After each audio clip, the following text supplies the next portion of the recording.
उम्मीद है दोस्तों आप सब लोग बढ़िया होंगे और स्टॉक मार्केट से अच्छा खासा पैसा कमा रहे होंगे। आज भारतीय एयरटेल के स्टॉक के बारे में बात करेंगे, इसके टारगेट के बारे में और स्टॉक नीचे कहाँ तक टूट जाएगा। और आज इसका रिजल्ट भी आने वाला है, सो मैं कुछ इंपॉर्टेंट कीमतें भी बताऊंगा। अगर आप चैनल पर नए हैं तो चैनल को सब्सक्राइब जरूर कीजिए और बेल वाला आइकन है उसे भी प्रेस कर दीजिए। मैं इससे पहले कल टाटा मोटर्स का रिजल्ट आने वाला था, लोगों को उम्मीद थी कि ठीक ठाक रिजल्ट आएगा, उससे पहले मैंने वीडियो बनाई मॉर्निंग में, जैसे कि अभी बना रहा हूँ। काफ़ी काम की साबित हुई, क्योंकि लोग उम्मीद लगाए हुए बैठे थे कि ऊपरी कीमतों से खरीदेंगे, ऊपरी कीमतों से जिसने खरीदा वो फंस गए। हालांकि रिजल्ट ठीक ठाक नहीं आया था। वैसे ये भारतीय एयरटेल में देखते हैं कि क्या हो सकता है। देखिए, मैं सबसे पहले तो आपको एंट्री पॉइंट बता देता हूँ, आप क्वांटिटी इंक्रीज करना चाहें वो कीमतें बता देता हूँ। तो उन कीमतों को जानने से पहले ज़रा ये देखिए कि स्टॉक 683 रुपया तक नीचे गिर गया था, ये 29 अक्टूबर को, ठीक है ना। और उससे पहले का जो लो था इसका वो था 677 रुपया। दूसरा जो लो था पहले लो से कम डीप था।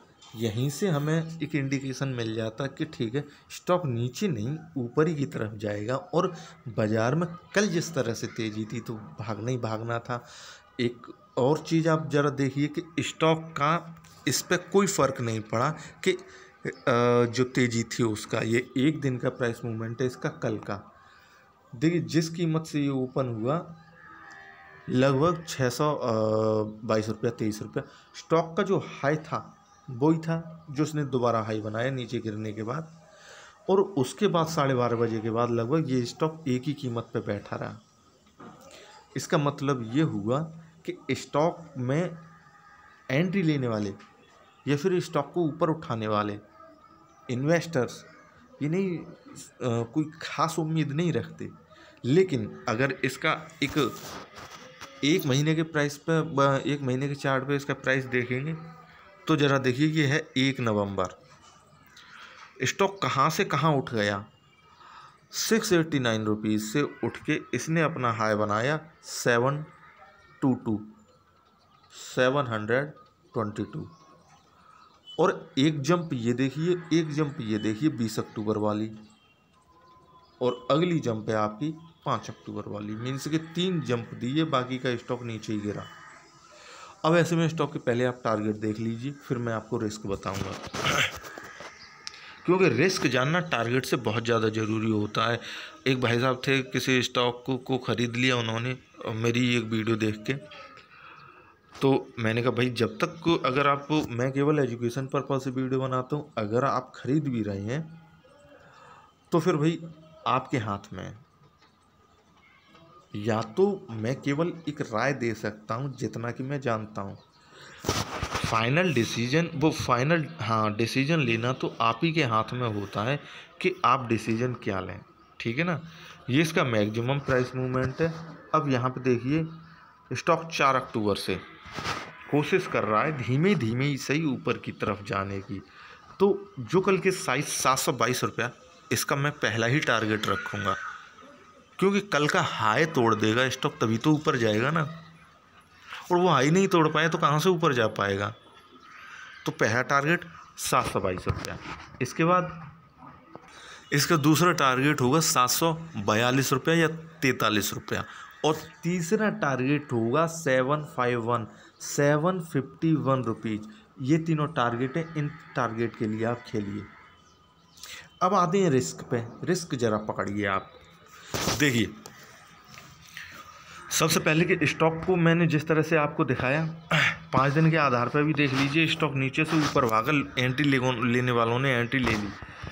एक बार स्टॉक ने यहाँ पे जंप मारा, फिर स्टॉक नीचे गिर पड़ा और फिर स्टॉक भागा। मीन्स इसका मोटा मोटी कहने का ये मतलब है कि भाई स्टॉक ऊपर चढ़ तो रहा है लेकिन गिर भी जा रहा है।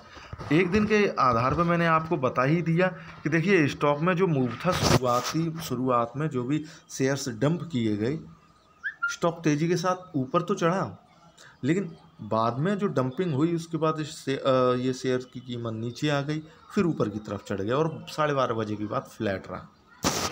कोई इंडिकेशन नहीं मिल पाता हमें इससे। अच्छा, तीसरी चीज़ ये है कि अगर आप स्टॉक में नई एंट्री लेना चाहते हैं या आप पहले से हैं, आप अगर सही कीमत नहीं पकड़ पाएंगे तो आप 100% अच्छे से अच्छे स्टॉक में भी फंस जाएंगे। तो अगर आप एंट्री लेना चाहते हैं, क्या स्टॉप लॉस होना चाहिए ये आपको पक्का मालूम होगा, कभी नहीं आप फंसेंगे और हर स्टॉक से आप पैसे ही बना के जाएंगे। देखिए, अब मैं दोबारा से 5 दिन के आधार पे आता हूँ। स्टॉक का जो अगर एंट्री पॉइंट है आप लेना चाहते हैं तो 700 रुपये से ऊपर कोई भी कीमत आपको मिले आप उधर से एंट्री ले सकते हैं। और कोशिश कीजिए कि आप कम से कम प्राइस पे, जैसे कि अभी 712 है, आप कोशिश कीजिए कि स्टॉक नीचे आता है 710 रुपया पे, 709 पे, 708 यहाँ पे ले लीजिए। लेकिन अगर स्टॉक 700 रुपया से नीचे चला जाता है तो आप स्टॉक को छोड़ दीजिए, इग्नोर कर दीजिए। बाद में स्टॉक जब नीचे से ऊपर आए तब आप स्टॉक में एंट्री ले सकते हैं। ये रहा एंट्री पॉइंट। अब आप स्टॉप लॉस क्या रखेंगे? देखिए, टेलीकॉम सेक्टर में जिस तरह से इसका फ्यूचर है, एयरटेल लीडिंग कंपनी है। अगर आप आइडिया को भी देखेंगे तो वो 5 रुपये से 10 रुपये ट्रेड कर रहा है, 10 या 11 रुपये, वो भी डबल हो गया। तो ये स्टॉक और इस स्टॉक में तेज़ी रहना लाजमी है। दूसरा कि इसका रिजल्ट किस तरह से आता है उसका भी इम्पैक्ट इस पर पड़ेगा। और कल 12:30 बजे के बाद से जिस तरह ये फ्लैट है, मीन्स कि इन्वेस्टर्स को कोई ज़्यादा रुझान है नहीं, लेकिन उससे पहले तो रुझान था। एक दिन पहले तेज़ी से स्टॉक नीचे से ऊपर गया तो स्टॉक में एंट्री लेने वाले एंट्री ले रहे हैं, वेट करने वाले वेट कर रहे हैं। रिजल्ट जैसे ही पॉजिटिव आता है एंट्री और बढ़ जाएगी लोगों की। आप कीमतें ध्यान में रखिए, अपने हिसाब से फिक्स और सही कीमत पे एंट्री लीजिए। और 700 रुपया के नीचे आप कोई भी स्टॉप लॉस अपने हिसाब से चूज कर सकते हैं। 685 रुपया कर सकते हैं।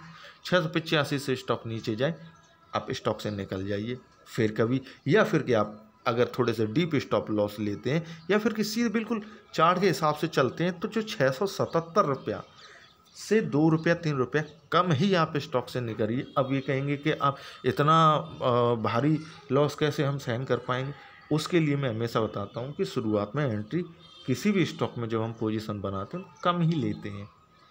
30% करके क्वांटिटी अपनी या शेयर्स खरीदिए,